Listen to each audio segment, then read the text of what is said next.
Welcome, everyone, to the Meaningful Hearts Podcast, where we discuss the everyday questions that make us or break us if we let them.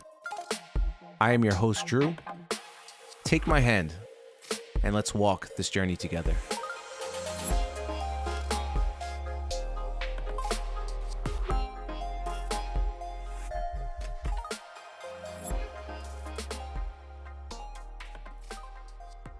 Welcome back, everyone, to another episode of the Meaningful Hearts Podcast. And today we're going to talk about reverse engineering your dreams. What the hell is reverse engineering a dream? Like, how does that work? How do you do such a thing? Well, it's pretty simple. Just like you would reverse engineer a physical object of some sort, you deconstruct it. You tear it down to its bare bones, right? You break it down. Just say, hey, I wanted to take this iPhone and learn how it works. Well, not on the programming side, but the physical components that are inside of it. You'd have to take it apart. And then there's obviously a lot of things when you take it apart in layers, and things connect to other things, and they connect to other things, and you go down to a bare chassis, and there's nothing inside of it. Well, it's very complex to do something like that. But your dream or your ambitions or a goal, you want to do something, but then you're like, yeah, it sounds great, but how do I do it, right?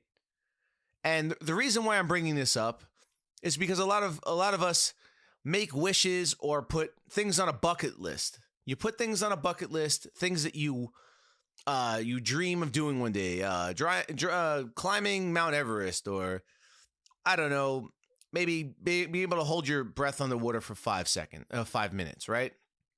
Now, those are great ambitions, great things that you want to do and try, or aspire to do. But there's one problem. You could put them on a list. You could make a grand gesture that you're going to do those things. But let's not forget that there is a path in which you have to walk in order to get to those goals, right? Yeah, you can't just be a couch potato and decide you're going to climb Mount Everest. That's not going to work. A lot of people risk their lives climbing Mount Everest and they die. This is a very serious thing. There are people that are in stellar shape that have the abilities to do these things and fail. So here you come saying, okay, I want to do that. Okay, congratulations. Now what? Well, for starters, you got to get yourself in physical condition to do so, right? That requires a lot of strength training or endurance training and eating properly and being able to learn how to acclimate your body to certain temperatures. There's a lot that goes in that I'm sure that's involved in. I'm not an expert on it, but I could tell you that there's probably a lot required, and it's not going to happen within 5 months. This might be a years-long thing that you're going to do. So you have to reverse engineer it. And that's the whole idea. It might be 5 years ahead. It might be 10 years from now. Now, it's not impossible, but it requires a lot. So you got to do things in steps. You take an initial step towards that goal, and one into the other, and then you have mini goals, and mini goals go into bigger goals, and bigger goals into even bigger goals. That's how you do this. That's the reverse engineering part. Learning what to do first in order to get to the end result later. You have to follow these steps. And now some of these things are not so obvious, right? They're not everything's so obvious. Oh, I want to be a successful businessman, right? Well, what business do you want to be in? How much do you want to make? Is the business scalable? How so? Do I have to network? How many years would this take? Well, you have to sit there and put all these things together. It's a concept that you have, but you have to understand how to do it. A lot of us just throw coins in a well. They'll make wishes of all types. They're wishes, like as if luck's gonna happen one day for you and it's just gonna work. That's not how the world works. Now, Lady Luck does sometimes come along as you're doing something, and rare occurrences happen, but real successful people do not rely on luck. It's not a metrics to follow for success. It's not gaugeable. It's random.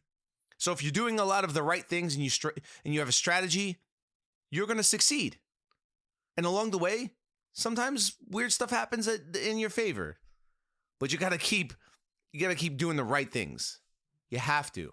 Now, it just came to me because I was talking to a good friend of mine once again, and we started speaking on this reverse engineering. Like, we'll not say reverse engineering. We said we called it something else, but I was like, you know what? It's easier to say reverse engineering, I guess. Sounds better. But you have to do that with even the simplest things. Anything. I want to drive to Connecticut. Well, you have to plan, right? There's a plan involved. It's not a long-term plan. It's a short-term. You could probably figure it out within an hour or so, 15 minutes, 20 minutes. Like, regardless, you pull up your computer, you look at the coordinates of where you want to go, what you want to see, how long you're going to be there for, the best route that you're going to take. I mean, you have Google Maps and things like that. How much it's going to cost, what tolls, gas. It's all there. Very achievable. But when it comes to something that's not so foreseeable, we kind of panic and say, you know what, I'll chalk that up as something I'm just going to do later in life, or it's going to magically happen to me one day. Well, it's not. You have to plan, and you might have to plan for the long haul. Now, you can't, with a lot of things, especially success, you can't hit the ball out of the park in one swing. It's not going to happen. There's dedication involved. There's a mindset involved, right? You have to have the mindset, and you have to commit, and you have to commit long term, depending on what you're trying to accomplish. So you have to be realistic with yourself. I want to make $10 million a year. Okay. $10 million a year. Great. What are you going to do? How are you going to do it? Now, you might start off making $50,000 a year until you realize what you're doing wrong or how you can scale the business in order to make $100,000 a year or $200,000 a year. And it might take several years to do that. But then you get to a point where you're confident and you say, hey, listen, I know exactly what levers I need to pull. And I can make $20 million a year, $30 million a year instead of 10. So you could actually exceed your goals as well. It's not like you have to just hit that goal. You can find, you have epiphanies along the way. You have aha moments like, oh, I know. And then sometimes you deviate from the initial plan and then you move to something else a little bit better in the same business. And that's the thing that gets you to where you need to be. But you can't just hope and pray that it happens. You have to actually do the homework. It makes you accountable. Don't ever say you have a dream that you're never going to do. What's the point of it? It's a dream, a daydream, a hope. You have to do the right things for it. It just doesn't happen that way. It's not a lottery win. You're not going to win a lottery. The life lottery doesn't happen. Sometimes you get lucky enough to see things through here and there, but in reality, it's not gaugeable. You don't want to wait on that. You don't want to, you want to sit, if you get dropped in the middle of the ocean, are you just going to just say, hey, listen, I'm going to keep swimming here and somebody's just going to come along and save me? They would think that's crazy. Now, what you would do is probably swim and try to get yourself in a better position where hopefully maybe somebody might see you. Just like in business, you might be doing things and along the way might come somebody to help network with you. Or you reach out to people and you never know who you're going to come across. And that does happen, but you have to put the feelers out there. You have to put the work in. You have to be running. You have to be moving. You can't sit still. It's not realistic. You have to be doing other things in order for one good thing to happen. But that one good thing might stimulate some other things. That's the beauty of this all. Plus, honestly, I don't think you deserve something if you're not willing to work for it. You won't be able to appreciate it later either. That's another part of it that I think. You won't be able to appreciate it. You'll be looking at it like, oh, I have this thing, but you didn't do anything for it. So you're like, you know what? Whatever. It's there if I want it. No. But when you appreciate something and you really work for it, you know what it's worth, and you'll want to do more for it. That's the beauty of it as well. It's contrast. Really. You don't just drop your hopes in a bucket and wish upon a star. That's the type of person you are, then you listen to the wrong podcast. Because I tell you that this audience, people that I'm speaking to, don't think that way. I personally don't think that way either. Why would I be speaking about all these great things that we could do with our lives and believe that luck is the way things are gonna go? No. Not at all. I got to work every day. I got to work at myself. I got to build myself. You have to build yourself. We all have to work on each other. It requires work. And along the way, sometimes you get a break here and there. I was watching a baseball game tonight. Mets versus Miami Marlins. Now, a routine fly ball would end the inning. Guy confidently put his glove up, two hands, one behind the other. Ball's landing in. You think the inning's over. The ball goes in the glove, and he just looks down at, as he normally does this on a daily basis, and the ball pops out. Pops out. Now, it's such a rare thing. That's not the type of luck you want to bank on to win.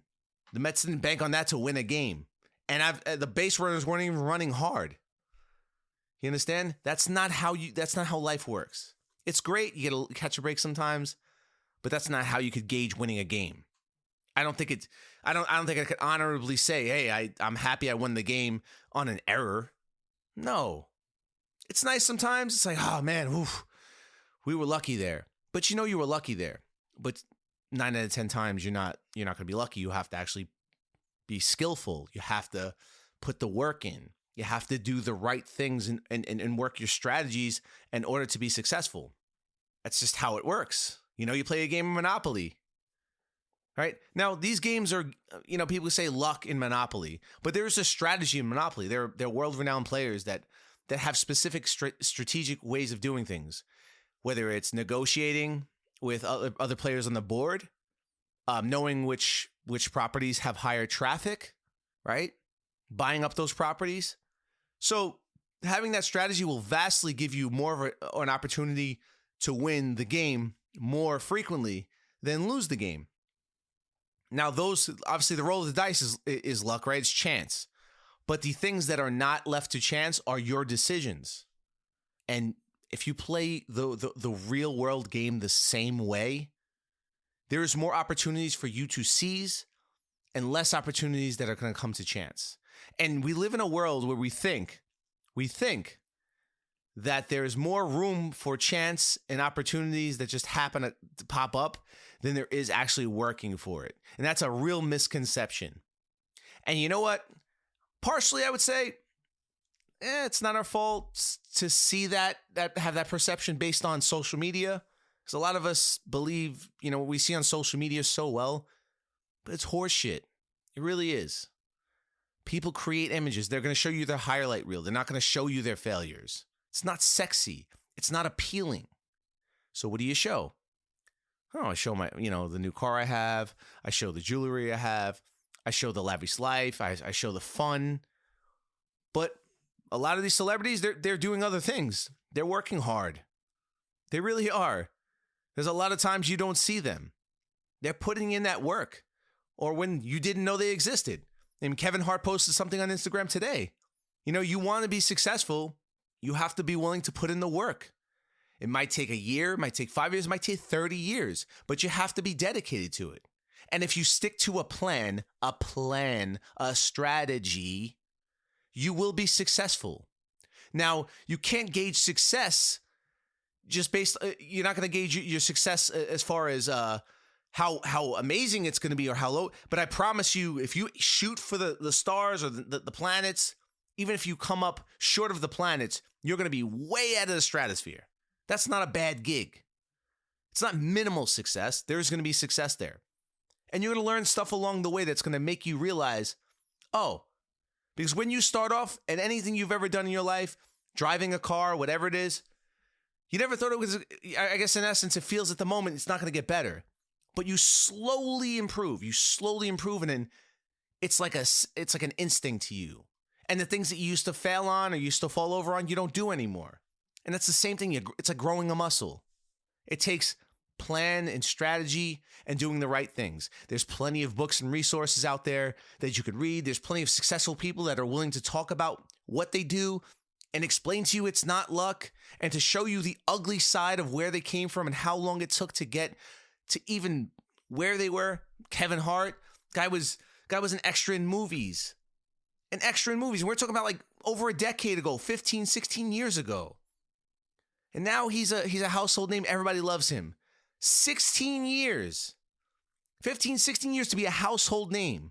All right, I'm sorry. Let's give it 11 to 12 years, okay? But the maximized success, 16 years. That's a long time. That's a long grind. That's a lot of work. That's a lot of networking. That's a lot of grinding. That's a lot of chances he's failed at probably that you never even heard of. There's opportunities that he probably applied for that he didn't get. He did screen readings for roles that he never got. His jokes that failed at comedy clubs. And then there's a lot that people do not see. They don't see it. But he didn't give up.